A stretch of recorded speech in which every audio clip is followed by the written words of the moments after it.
Bienvenidos y bienvenidas a una nueva clase de biología. Esta probablemente ya sea la última oficialmente. Eh, Como ustedes saben, preferí quedarme en este contenido. Así sacamos buenos aprendizajes y si bien, como les comenté en el horario de chat, les voy a seguir subiendo videos, ojalá semana a semana durante la segunda mitad de diciembre y quizás enero. Obviamente estos videos son como para subirlos y que ustedes si quieren los vean, pero van a ser contenidos que nos van a quedar pendientes. Todo el contenido de herencia, lamentablemente. Bueno, meiosis. Vamos a ver. Nosotros vimos en la sesión pasada lo que era la mitosis. Bueno, antepasada. Mitosis.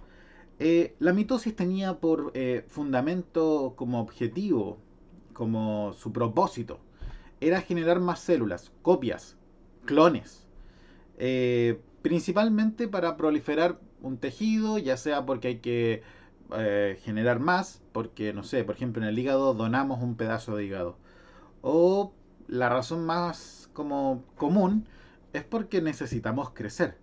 Un niño está en constante mitosis, no el niño, sino que las células del niño. Están en constante mitosis porque necesita crecer. Hoy lo que vamos a ver es la meiosis. Es otro mecanismo de reproducción celular, pero este no busca generar copias. Este lo que busca es reproducir células para generar gametos, para generar espermatozoides en el caso del hombre y óvulos, o mejor dicho técnicamente, ovocitos en el caso de las mujeres. Aquí. Entonces, el objetivo... Ay, no cambié la imagen, me acabo de dar cuenta. Me... Te pillamos, pues, compadre. Bueno, el objetivo de la sesión de hoy día es que ustedes primero conozcan el mecanismo por el cual se generan gametos humanos. Y así algo clave que también lo voy a repetir durante la clase, es que se mantenga la dotación cromosómica, que mantengamos el número cromosómico de la especie. Ustedes ya saben que tenemos 23 pares de cromosomas.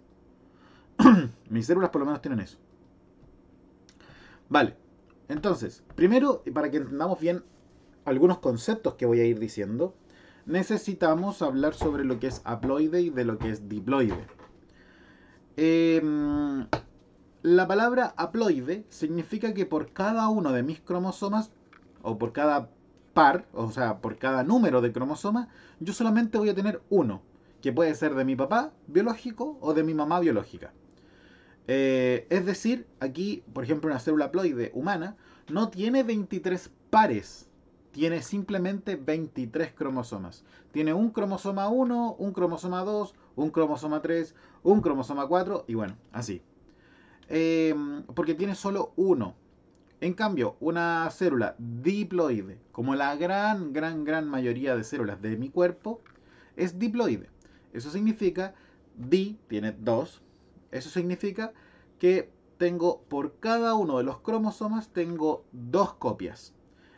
Que tenga dos copias no significa que digan lo mismo. Recuerden, tengo uno que es de mi padre y uno que es de mi madre. Cada uno me da diferente información genética, pero es el mismo cromosoma. Es el cromosoma 1, que codifica para tal y tal proteína y tales características. Eh, pero tengo dos. Entonces, ¿cómo yo lo puedo ver? Bueno, lo haploide va a tener un cromosoma y no le vamos a poder encontrar su homólogo. Recuerden que el cromosoma homólogo es un cromosoma que tiene la misma forma, el mismo tamaño, la misma posición del centrómero, y no lo vamos a poder encontrar. En cambio, en los diploides sí lo vamos a encontrar para cada uno. Es porque viene uno de la madre y uno del padre. Eso. Entonces, finalmente lo que buscamos en la meiosis es producir células haploides. ¿Por qué tenemos que ser células haploides? Porque es la única manera de que cuando mi célula haploide se combine con la célula haploide de otra persona, formen un organismo diploide. Ahora, el desafío que tiene la meiosis es que, ok, yo no le puedo pasar un cromosoma completo mío, entero, sin hacerle nada a mi descendencia. ¿Por qué? Porque ese cromosoma viene directamente de uno de mis padres. Lo que yo debo hacer es hacer una combinación, una variación de toda mi información genética y ahí recién entregar uno. Vamos a ver cómo es este proceso. El proceso de meiosis se divide en dos grandes etapas. ¿Y por qué es importante conocer mitosis? Porque la vamos a estar comparando siempre. Y de hecho los nombres de las etapas son los mismos. Fíjense. Tenemos profase, metafase, anafase, telofase. Pro, meta, ana, telo. ¿Por qué le ponemos un 1 después del nombre? Bueno, porque cuando sea meiosis 2 le pondremos un 2. Eso. Entonces, entendamos primero meiosis 1. Después nos vamos a meiosis 2. En meiosis 1 yo puedo rayar, supongo aquí, ¿no? Parece que ya no puedo rayar. Puchi. Bueno.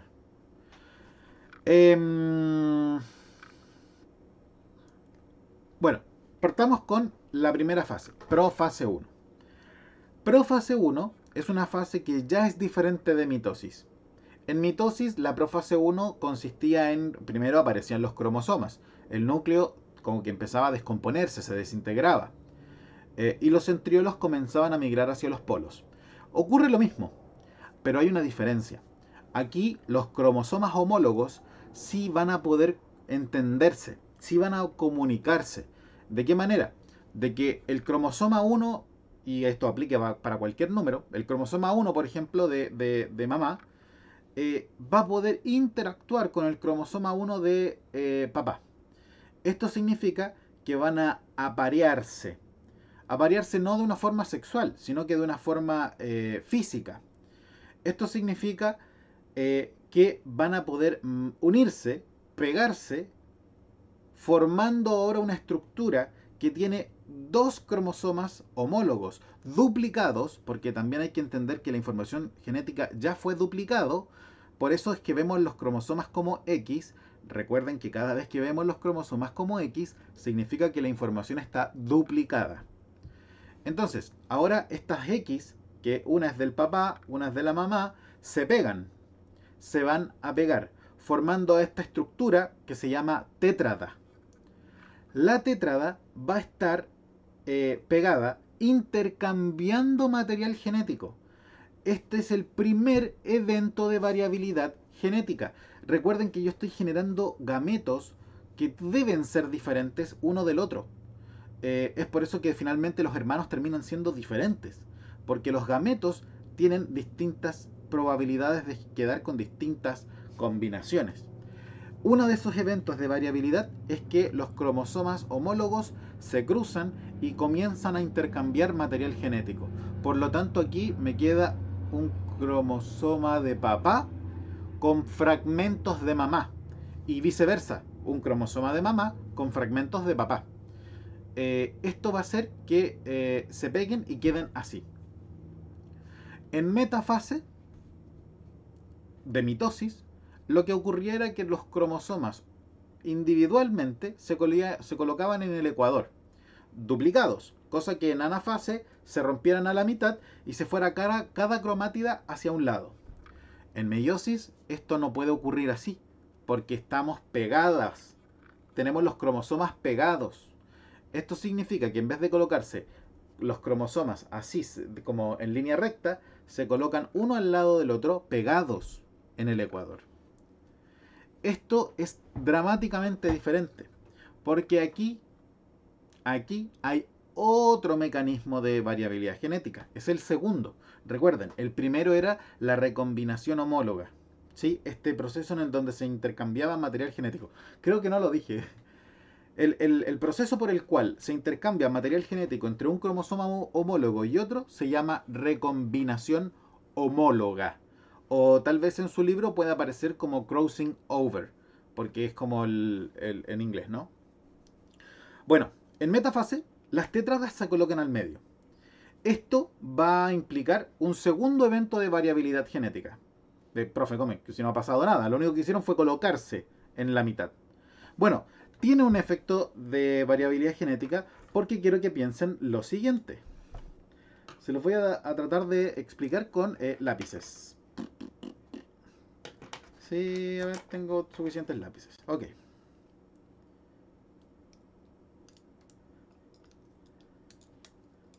Supongamos que el rojo es papá, el azul es mamá. ¿Sí? Rojo papá, azul mamá. Rojo papá, azul mamá. Rojo papá, azul mamá. Y estos dos,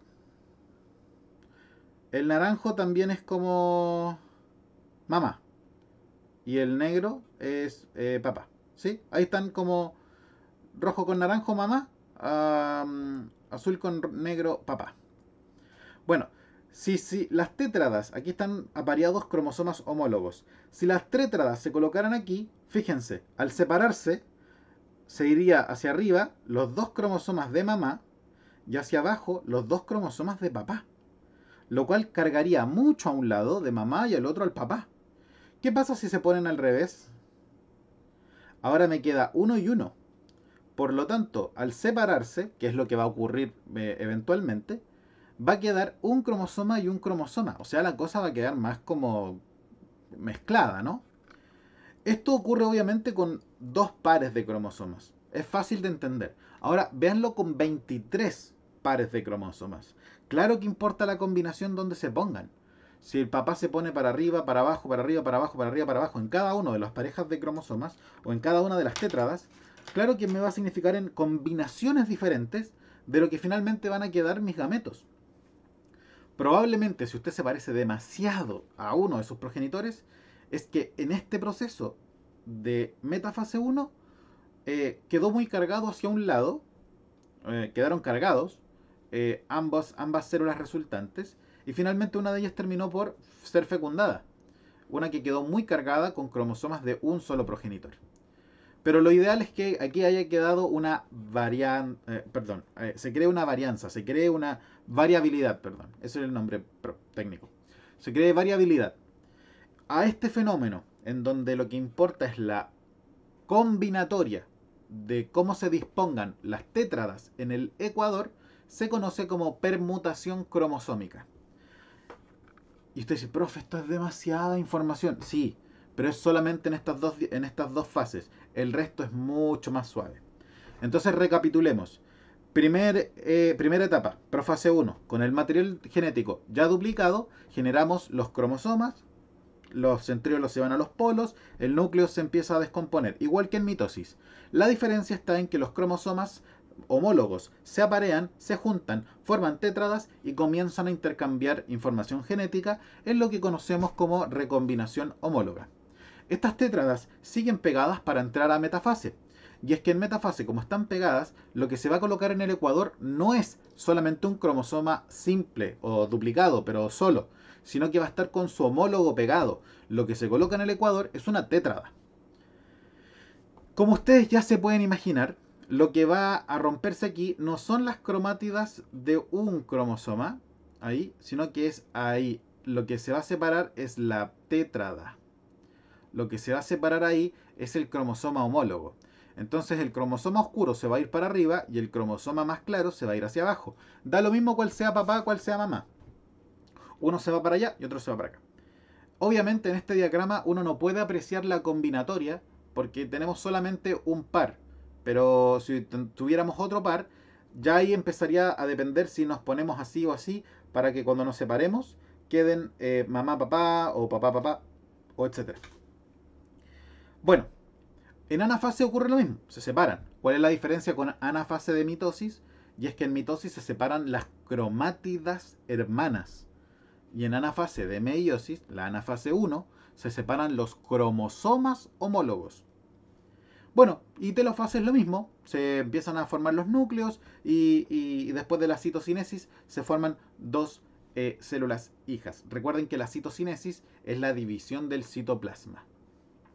Punto importante de esto es que las células hijas, fíjense, si yo les preguntara por cada par, ¿tengo los dos cromosomas? No, no. En un comienzo, claro, para el cromosoma, supongan que el que está dibujado ahí es el cromosoma 13. Luego, finalmente, una de las células que resultó después de meiosis 1 ¿Cuántos cromosomas 13 tiene? Tiene solo uno, el de un progenitor. Tiene una célula tiene el del papá, la otra célula tiene el de la mamá. Eso lo podemos aplicar para cada uno de los cromosomas. Solamente nos quedamos con uno. Y es por eso que ya en meiosis 1 tenemos una célula haploide. Meiosis 1 ya genera haploidía, ya genera la reducción de la cantidad de ADN. Ya está, ya está. Esta célula ya es haploide, ya es muy haploide. ¿Cuál es el problema y por qué existe una meiosis 2? Es que este cromosoma, como se ve como X, tiene el material genético duplicado. Tiene el material genético duplicado y no puede tener el material genético duplicado. Lo que entonces necesitamos es meiosis 2. Y meiosis 2 lo único que hace es ser una mitosis. Es muy similar a una mitosis. En profase se forman los cromosomas, se van los centriolos hacia los polos, se ponen en el ecuador. Ahora sí, lo que se van a separar son las cromátidas hermanas, se va a separar al medio.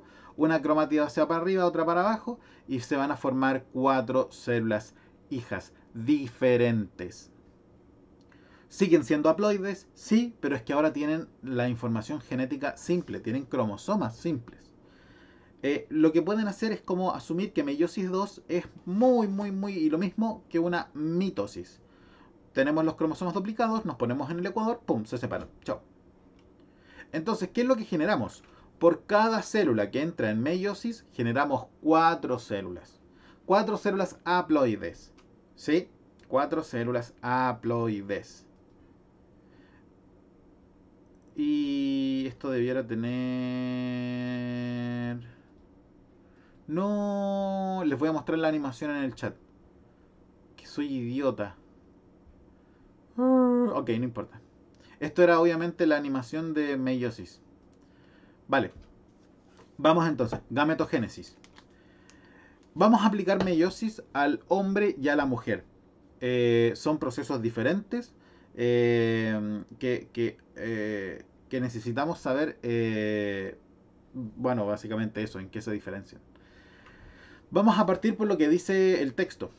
Un hombre comienza a hacer espermatogénesis, es decir, comienza a generar gametos, es decir, comienza a sintetizar espermatozoides desde la pubertad, desde que comienza su desarrollo sexual. ¿Hasta cuándo? Hasta que se muera. Es por eso que un hombre puede ser papá perfectamente a los 80, 90 años. El tema es que pueda y no se muera en el intento.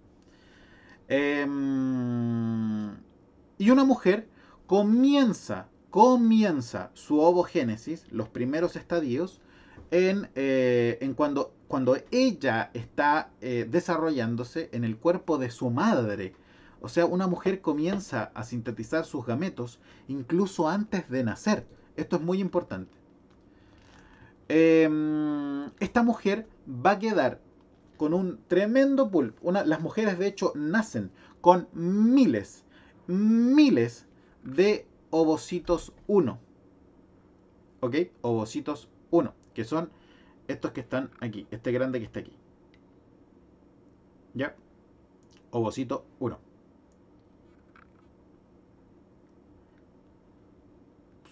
No, perdón, el que está aquí arriba. Sí, el que está aquí arriba, ovocito 1. Luego, van a ser con muchos ovocitos 1, el que está ahí arriba. Luego, en cada periodo menstrual, cosa que ya vimos, va a estar madurando un folículo. ¿Se acuerdan de esto? La FSH maduraba un folículo. El madurar un folículo significaba avanzar su meiosis, pero no les podía decir eso porque iban a estallar sus cabezas. Y el avanzar su meiosis significaba después ovular, y lo que íbamos a ovular es un ovocito secundario. Este ovocito secundario, podrán entender, todavía no está listo, todavía no termina su proceso de ovogénesis. Es por eso que el ovocito técnicamente no es el gameto femenino. Porque si bien es lo que se ovula, y de hecho es lo que se relaciona con el espermatozoide, recién la fecundación misma, cuando ya el espermatozoide prácticamente está dentro de este ovocito, el ovocito se da cuenta que tiene que terminar su meiosis y ahí recién aparece este gallo, el óvulo. Pero el óvulo dura un segundo, porque el espermatozoide ya está dentro. Entonces dura tan poquito, se une rápidamente ese núcleo con el del espermatozoide que, eh, que no se cuenta técnicamente. No es correcto decir que el óvulo es como lo que se ovula, o dura mucho, o es muy estable. No. Bueno, otra cosa importante y diferencias entre la espermatogénesis y la ovogénesis es que la espermatogénesis, lo único que importa es número. Pum, pum, pum, produzcamos millones, millones, millones, millones, millones, millones, millones, millones.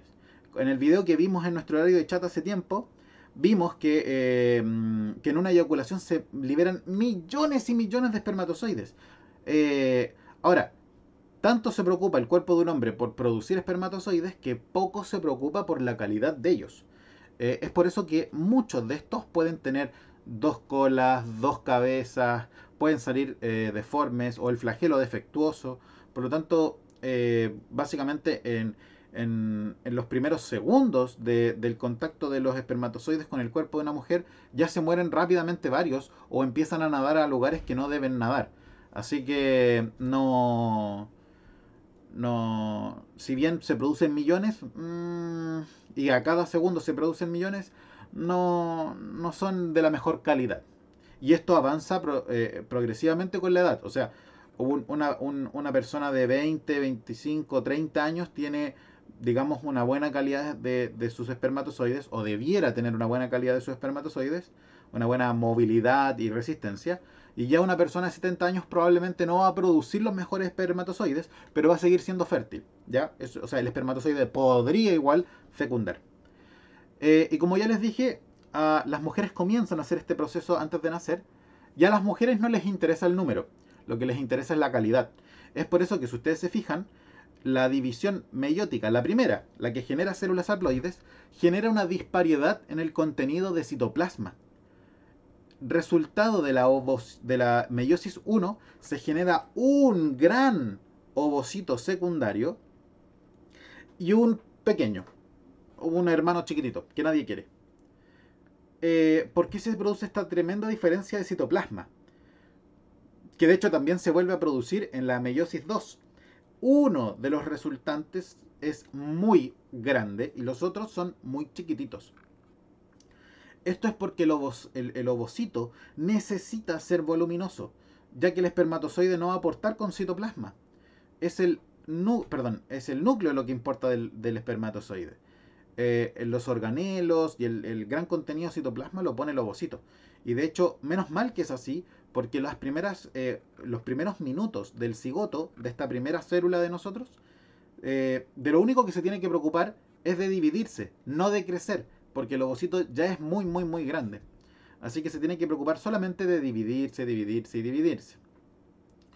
Eh, bueno, y otra diferencia adicional, y esta es la última, es que si bien luego de la meiosis 2 tenemos 4 células haploides, en el caso del hombre, iguales, necesitan de una fase de diferenciación para producir espermatozoides. Esta fase significa que primero se le va a formar el flagelo.